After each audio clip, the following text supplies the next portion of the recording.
to my family for not being the daughter they wished I would be. And I promise that I will get better, no matter what happens. And I will see Lucas and Angelica again. I'm sorry. She walks into the courtroom with her hair down, wearing the orange uniform of someone who knows she made a mistake, her steps quick like someone who is restless, her expression tense. She looks remorseful, yet still tries to stay firm. But when she hears her mother's words, she collapses. This is the story of Roxana Sikorski, and the reason she is there will shock even the most experienced. Roxana Sikorski grew up between two worlds, the one she left behind in Poland and the one she tried to build in Michigan. To the neighbors in Plymouth Township, she was just another ordinary teenager from a family that seemed to have everything under control. The Sikorskis, hardworking, quiet, and deeply dedicated to their children, were always seen as a generous couple, the type who open their hearts and their home to anyone in need. When they decided to adopt Roxana, they believed they were giving her a new chance, a life far away from the uncertainty of her early years. No one imagined that, years later, that decision would lead to a tragedy that would forever mark the community. From early on, it was clear that Roxana carried a deep restlessness. Despite her adoptive parents' affection, she seemed to struggle with a persistent sense of not belonging. Her Polish roots, the language no longer spoken in her new home, the lack of concrete memories from life before adoption, everything formed an incomplete mosaic in her mind. And like many adopted children, she grew up trying to fill emotional gaps she couldn't fully understand. The Sikorskis did everything they could to offer stability, but as Roxana grew older, her behavior began to reflect an intense inner turmoil. Adolescence arrived like a turning point. It was during this period that her relationship with her adoptive parents began to fall apart. The sweet, shy girl turned into an impulsive, reactive, and increasingly distant young woman. Small disagreements exploded into serious conflicts, and the once harmonious home became a constant battlefield. Concerned, the Sikorskis sought professional help. Psychologists, therapists, and school counselors tried to guide Roxana through her turbulent emotions. She attended sessions, but only superficially, rarely opening up. The gap between her and the family widened week after week. It was in this fragile context that Rivera appeared, a charismatic young man surrounded by behaviors that immediately set off alarms for the Sikorskis. But for Roxana, he represented everything she believed she lacked: acceptance, rebellion, freedom, and an apparent understanding of her inner struggles.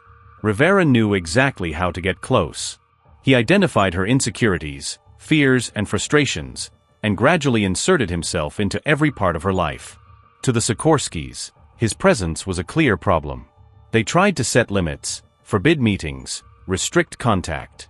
But these well-intentioned efforts only strengthened the bond between Roxana and Rivera. He became a distorted beacon for her, someone who promised to free her from everything she felt was suffocating in her family. And in her eyes, her adoptive parents stopped being protectors and became obstacles. Rivera, noticing the girl's emotional vulnerability, intensified his control. His messages, affectionate at first, took on a manipulative and calculated tone. He planted in Roxana the idea that her family didn't understand her, didn't love her, and worse, would prevent her from living the life she wanted. Fragile from years of inner conflict, she began believing every word he said.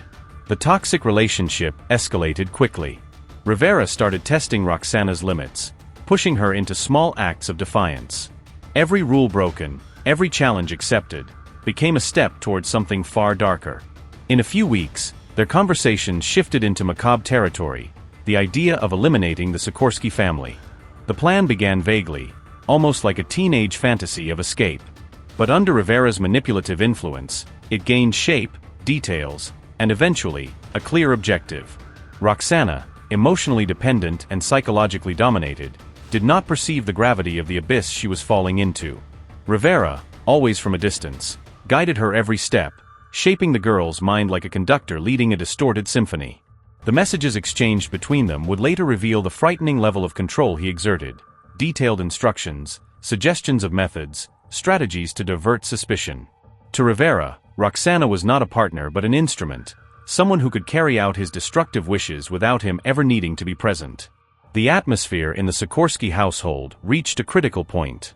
The parents sensed that something was very wrong, but they had no idea of the danger's full extent. Their relationship with their daughter was fractured, yet they still believed that with support, dialogue, and time, it would be possible to rebuild trust. They didn't know time was running out. It was in this environment of tension and psychological manipulation that Roxana, unable to distinguish reality from the distortions imposed by Rivera, made the decision that would change her life, and her family's, forever. The night of the attack became a dark milestone in the history of Plymouth Township, remembered with horror and disbelief. Nothing in the Sikorskis' routine suggested that something so terrible was about to unfold. It had been an ordinary day, a family dinner, scattered conversations, the kind of quiet evening that Roxana, internally, could no longer connect with. As everyone settled in for the night, the girl carried with her the weight of Rivera's instructions, detailed and insistent, echoing in her mind in a suffocating spiral. According to investigators, Roxana waited until the house was completely silent. Her steps that night were described as methodical and filled with a disturbing coldness, something incompatible with a teenager who had never before committed any violent act. But the external influence, the psychological manipulation, and the gradual construction of a false reality had transformed Roxana into someone she herself no longer recognized. The attack happened suddenly and brutally.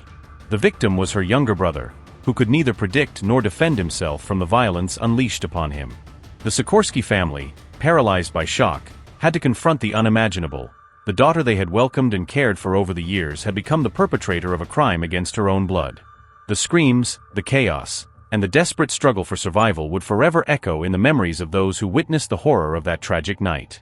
As soon as the situation was brought under control and authorities were called, police arrived and immediately detained Roxana. The girl, according to reports, seemed disconnected, as if she were still trapped in the narrative crafted by Rivera. The officer's astonishment at her cold behavior was only the beginning of a larger mystery. How could a seemingly ordinary teenager commit such an act of violence? The following hours were marked by intense interrogations. Roxana initially tried to minimize her involvement, but the messages found on her phone quickly dismantled any attempt at denial. There it was, the entire plot, detailed conversations, explicit instructions, deep emotional manipulation, all pointing to Rivera as the central instigator. Though he was physically absent, his psychological presence dominated every message exchanged between them. For investigators, it became clear that the young man had built a meticulous web of control around Roxana. He exploited her doubts, her emotional fragility, and turned every insecurity into an opportunity for manipulation. The cruelty of this control caused the case to take on even darker proportions. It was not just a family crime, but the result of a toxic dynamic in which Rivera positioned himself as the architect of a tragedy. Rivera's arrest came quickly, and his figure soon emerged as the true archetype of a manipulator. During the trial, experts in behavioral and criminal psychology classified his conduct as predatory, filled with strategies typical of individuals who seek total control over their victims. Although he was not present at the scene of the attack, he was deemed directly responsible for inciting the crime, resulting in his sentence of life imprisonment. The ruling reflected the monstrous nature of his involvement and his absolute disregard for human life. Roxana's trial, on the other hand, was surrounded by complex debates. She was only 17 at the time of the crime, a detail that divided opinions among prosecutors, defenders, and even specialists in child psychology. Stressful and painful time for myself and my family. We desire closure of this matter, but also reason in its conclusion. Roxy was misled and used by an older adult. This has been proven in court. However, nothing will benefit this child by sending her to jail. The prosecution presented a solid case, highlighting the evident premeditation in the messages exchanged with Rivera and arguing that, regardless of outside influence, Roxana had made conscious choices. The defense, however, built its strategy around the girl's vulnerability. Psychologists testified that she showed clear signs of extreme emotional dependency, low self-esteem, and identity struggles, factors that made her highly susceptible to manipulation. The relationship with Rivera, described as coercive and destructive, shaped her decisions, blurred her sense of right and wrong, and trapped her in an illusory narrative created by the manipulator. The Sikorski family watched everything in devastation. Within them existed an impossible conflict: the deep pain of the crime committed, the irreparable trauma inflicted on their son, and at the same time the memory of the vulnerable girl they once embraced as a daughter. Roxana's apologies, though sincere, came far too late in the face of the enormity of the damage caused. The family's trust was shattered, and the emotional wound created would never fully heal. The sentence, in the end, reflected the moral and emotional weight of the case: 20 years in prison. And upon hearing the sentence, Roxana collapsed. Her parents broke down in tears in the back of the courtroom. For some, it was a fair punishment. For others, too harsh for someone so young and so deeply manipulated. For Roxana, however, the verdict marked the beginning of a new reality, a reality behind bars, where she would have time to confront her actions, her history, and the layers of manipulation that had led her to the darkest point of her life. Today, incarcerated, Roxana lives a quiet routine, marked by late reflections and by the awareness that her search for identity ultimately became an irreversible tragedy. She is both victim and perpetrator, a painful paradox that continues to echo through the prison corridors and in the memory of the family that once tried to give her a home. The story of Roxana Sikorski remains a grim reminder of the devastating consequences psychological manipulation can create, and of the tragedies that emerge when vulnerability, loneliness, and toxic influence meet.